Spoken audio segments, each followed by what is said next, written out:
right. Hey, good morning, everybody. First thing, we just want to say how pleased we are with our team coming off our win against the University of Arizona. We really felt like we executed in all three phases, and was just proud of the way our guys came out with energy, with passion, and I thought we blocked really well. I thought we tackled very well, and made plays when we had to.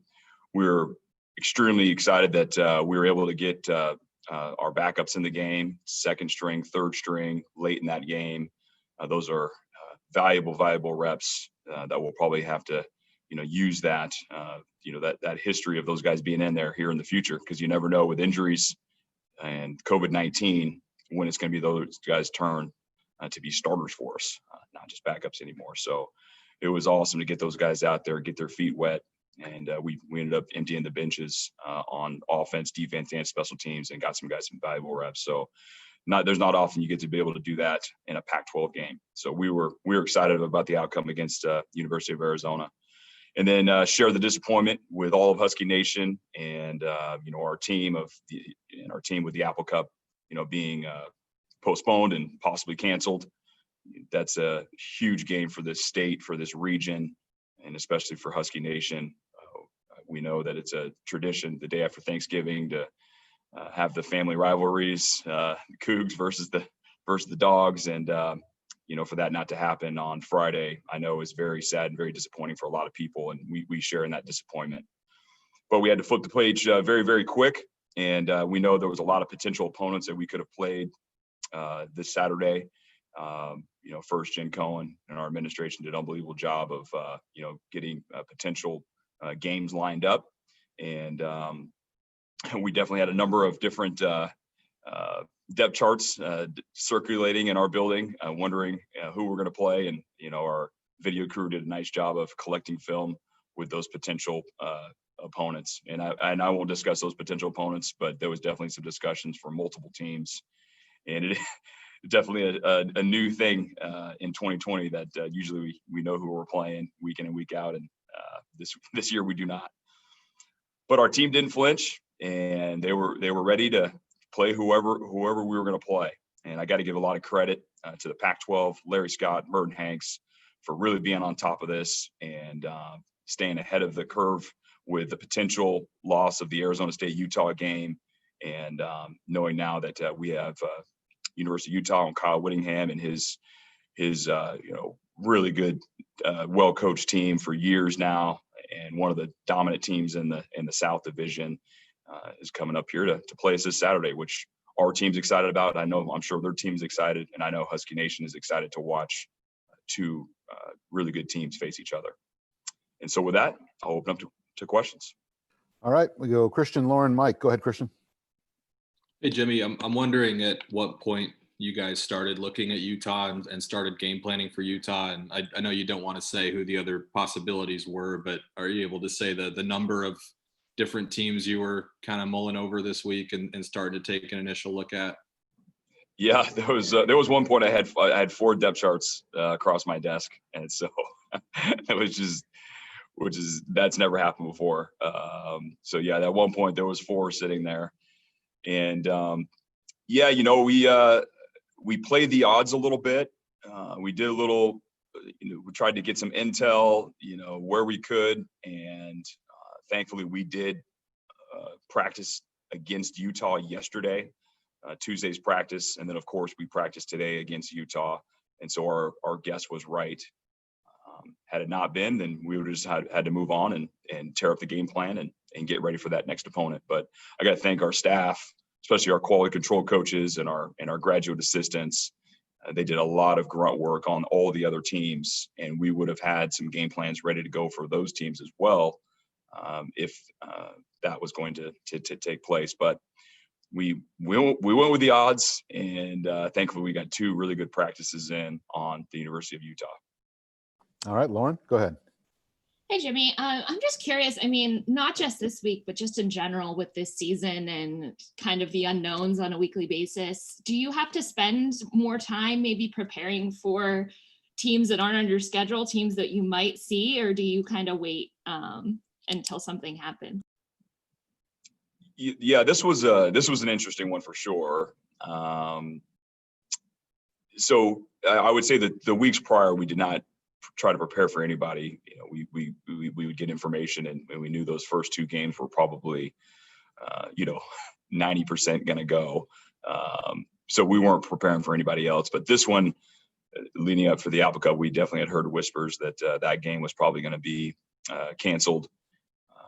And there was definitely some potential games that we were trying to get ahead of that we felt that would replace the Apple Cup this weekend. And so I guess from here moving forward, if we do get some forward advance that the next game is a potential postponement or cancel, we will definitely have to make this a weekly routine. All right, we'll go to Mike Farrell, then Dan Riley. Go ahead, Mike. Yeah, Jimmy, unrelated question, but Husky Stadium, is celebrating its 100th birthday on Friday. And I'm just wondering, for you to coach in there for 7 years and to start your head coaching career in that stadium, what has that meant to you to work in a place like that?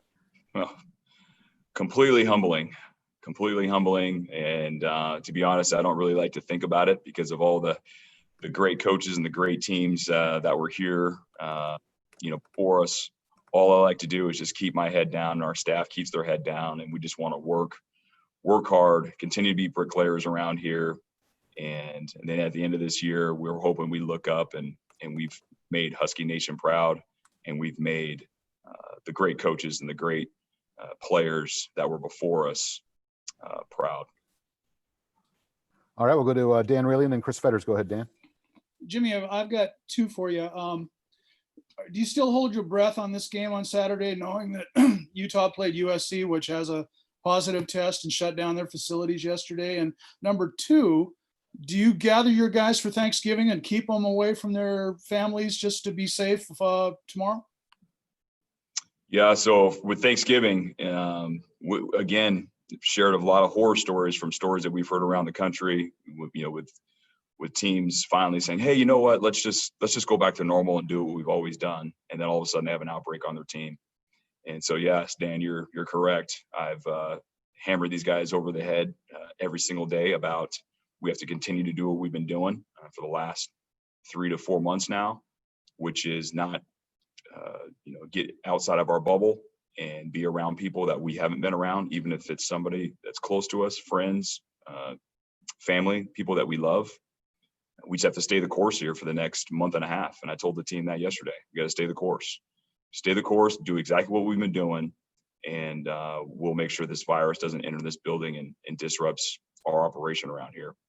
And it's sad. We've all, have our Thanksgiving traditions and spend time with our friends and family. And this year we can't do that. It's an event that has happened once every 100 years. This pandemic that's sweeping planet Earth, and we have to make sure we take the necessary steps. With your question to Utah, I feel very, very confident in the Pac12 testing protocols that we have put in place. Everyone's getting tested exactly the same way we are getting tested, and so I feel very, very confident that on game day we will not have anybody that has the virus, and neither will our opponent. All right, we'll go to Chris Fetters and then Josh Kirschenbaum. Go ahead, Chris. Yeah, Jimmy, knowing the way you love football, I wouldn't be surprised if you probably did see at least some cut-ups of the USC-Utah game anyway, just out of curiosity. And was curious just to see what you thought of their offense and defense, especially with all the losses they had due to graduation, guys going pro and everything else. How much do they look different, and especially at quarterback, knowing that their starting quarterback went down? Yeah, they have always been, Coach Whittingham, I have so much respect for him and his staff. They have always been one of the toughest teams to go against year in and year out. This is why this has been such a spectacular game for years now. We know that they will be coached up on offense, defense, and special teams. They will be tough to defend. They're going to be really tough on defense. Historically, every single year, it's either us or them as the best defense in the Pac-12. And the film that we watched, they've replaced all that talent that they've sent to the NFL with players that are just as good, if not better. Definitely a huge blow, for their offense to lose, their starting quarterback right there in their first game. Nobody wants that to happen to anybody. But they do have a guy that's played a lot of football, that stepped in and made some plays there down the stretch against obviously a really good USC team. And I know Coach Whittingham, he's going to have whoever's available coached up, prepared, and dialed in to try to come in here and get a victory. And so we're excited about this matchup. It's an extremely well-coached team, a team that we have a lot of respect for, and we can't wait to have some fun Saturday night. All right, we'll go to Josh Kirschenbaum and then Anthony Edwards. Go ahead, Josh. Hey, Jimmy, you've talked about how multiple you want your offense to be, and obviously the difference between game 1 and game 2. Just how much does that get harder, or maybe how much does that change when you're not finding out who you're having the game plan against until Tuesday night, Wednesday? Yeah, I think we're not going to use that as an excuse at all. Right now, we're really in great shape. We haven't lost a day of preparation. Like I said, we gambled correctly this week, and we put all of our attention and our game plan and our prep work at practice on the University of Utah.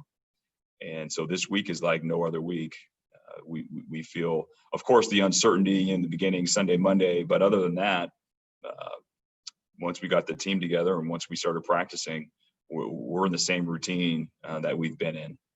And so we have to go out there and execute. And yes, for sure, we want to be balanced, multifaceted on offense, and again, try to do whatever we feel is going to give us the best, situation to win the football game on Saturday night. All right, Anthony, then Tim Booth. Go ahead, Anthony. Yeah, you've mentioned that with Dylan Morris, he kind of was mistake-free in camp and stuff, and he made good decisions. But what's kind of been the message for him so far this year, like getting the ball in the playmaker's hands, or what are you kind of telling him? We're just saying, hey, do what you've been doing in practice. We don't force the ball at anybody. We don't operate that way. Our quarterbacks go through a progression, and if it's there, they're going to throw it, and if it's not, then they're going to throw it to somebody else. And if everyone's covered, they're going to run it. So, or throw the ball away. That's the beautiful thing about a pro style offense and our style of offense is we will rep situation after situation and let them go through their checks and balances. And if they're reading it the correct way, then the end result should be a positive play for our offense. All right, we'll go to Tim Booth and then Christian. Go ahead, Tim. Hey, Jimmy, a couple questions related to Washington State. On Sunday morning when you guys came in, did you guys even start any prep for Wazoo, or was it pretty clear by that point that the game was going to be postponed? And then second to that, it's December 19th is supposed to be the day of the crossover games. Short of you guys playing in the Pac12 championship game, do you expect or would you like to see arrangements made for the Apple Cup to be played on that weekend? Yes. The answer to your second question is yes, of course. We would love, everyone wants the Apple Cup to happen. And so, yes, if we were not in the Pac-12 championship game, definitely, I think that last game there should be the Apple Cup. I know our fans and their fans and in this whole state and this whole region would want that game to happen. And then to your first question, we actually did a whole bunch of work the week prior. So it was a short week. We played Arizona on Saturday, and it was a Friday game. And so we'll always do prep work before that. So we had a bunch of stuff already ready to go even before the news that hit Sunday. All right, we'll go with the hands that we have up now to finish things out. We'll go with Christian and then Masvita. Go ahead, Christian. Hey, Jimmy, kind of random, but about how many student interns or student assistants do you have working on your recruiting staff right now? And just how important are those sort of behind the scenes roles to your guys' recruiting operation? Yeah, so sadly, Christian, right now we have zero. And the reason is because of the coronavirus. We don't have anybody extra in the building right now. We just have the people that need to be here in order for us to get practice going and prepare for games. And so a very sad situation. The number right now, but in a normal time, I mean, that number is upwards to a dozen in a normal year. Definitely miss having all that help around here. but yeah, sad situation with the coronavirus, not be able to have those guys in the building. All right, we'll go Masvita, then Kim. Go ahead. Hey, Coach. Who you play obviously is a huge part of the equation, but how important is it in the messaging for the team to improve and stay consistently improving on your game plan, who you are? Yeah, no question. I mean, that's the anchor for one of our anchors of our program is a constant state of growth and improvement. And yeah, no matter who we're playing, we're always trying to make ourselves better, coaches, players included. And if we didn't have a game this weekend, we would definitely be still practicing in order to improve individually and also collectively. All right, we'll go Kim and then Art, then Mike Farrell. Go ahead, Kim. Hey, Coach, lots of people talk about the biggest improvement on a team coming from game 1 to game 2. After film review, where did you see the big jumps, and what happened to the run the damn ball hat? Did Coach Bonifa take that back? Is it in retirement? We going to see it again? Oh no, it's sitting right at my desk. That thing's not moving anywhere. It's sitting right there. Yeah, I think we definitely improved. Again, that's to Masvita's question there, that's what we're trying to do each and every day. And obviously from game to game, if we're doing what we're supposed to be doing, we're getting better. We're improving each position group and each side of the ball and in special teams. We're going to learn from our mistakes and grow. We're going to make new mistakes. We'll make some new mistakes on Saturday, and then we got to clean those up and then make sure we don't make those again. But we were definitely pleased with, our first performance against Oregon State. We knew there was a lot of things to clean up, which we did. And then we made some mistakes against Arizona, but we also grew in a lot of areas. So that is always going to be the case from week to week. All right, last three from Art, then Mike, and then Chris Fetters. Go ahead, Art. Jimmy, getting back to the decision to plan, the gamble to plan for Utah, what was decisive there? What bit of information or conversation did you have with Jen Cohen or anybody else in the Pac-12 to make you go ahead? Yeah, I think we knew, which you guys asked me this last week, about the non-conference opponents and those type of questions. Our first preference is to always play a conference game. That's what's going to help us the most, trying to reach our goal of winning the Pac-12. So we definitely wanted to lean more towards a Pac-12 opponent.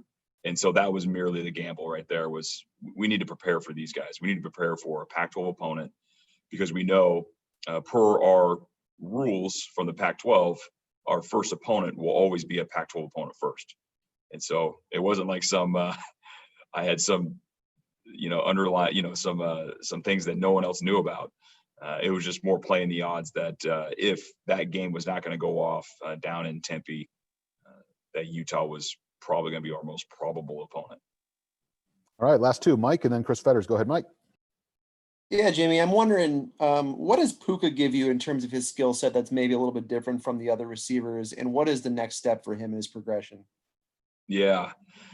What I love about Puka, which he gives to the whole team and definitely that side of the ball and the wide receiver room, is just a bunch of energy. He has this positive energy that's contagious. And we really missed that last year when he was injured last year and was no longer, wasn't able to finish the season. So he brings that. And then, he's a big body. He's hard to tackle. He's hard to tackle for some defensive backs. He's bigger than most defensive backs, definitely bigger than most corners. And I think that's a big part of his game. And, obviously had the huge play last week, but now I just want him to be even more consistent. And really that whole room, make sure we're catching the ball when we should catch it.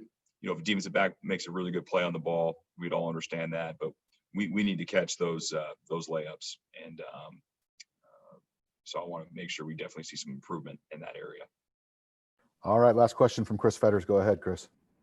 Yeah, Jimmy, more of a larger kind of Pac-12 question. With the CFP coming out yesterday, Gary Barta made it seem like there just aren't enough data points for the Pac-12 teams right now, only playing 2 and 3 games. So do you still feel like if Washington went undefeated, they go 6-0, win the Pac-12 title, do you still feel confident that you would get serious playoff consideration? Yeah. So first, to your first question is, I think the Big Ten's only played 2 to 3 games as well. And so, it just goes to show you that it's a beauty contest. And, you go to a beauty contest, there's a lot of beautiful people there. And it's probably hard to decide which one is the most beautiful. So we don't worry about this. This is things that are out of our control. And what we can control is trying to win the Pac-12 championship. That's what we can control. And right now, the next step towards that is playing our opponent on Saturday. And that's all our team can worry about, all our staff can worry about. I get it. It's college football. The fans love to look at rankings and who's ranked this and who's ranked that. And I get the drama of it all. But I will dive into the drama at the end of your scenario, which you just said, Chris. I promise to answer that. If at the end of the year we are holding up that trophy with a immaculate record there, then I'll definitely answer that question. But at this point, all we can worry about is the University of Utah.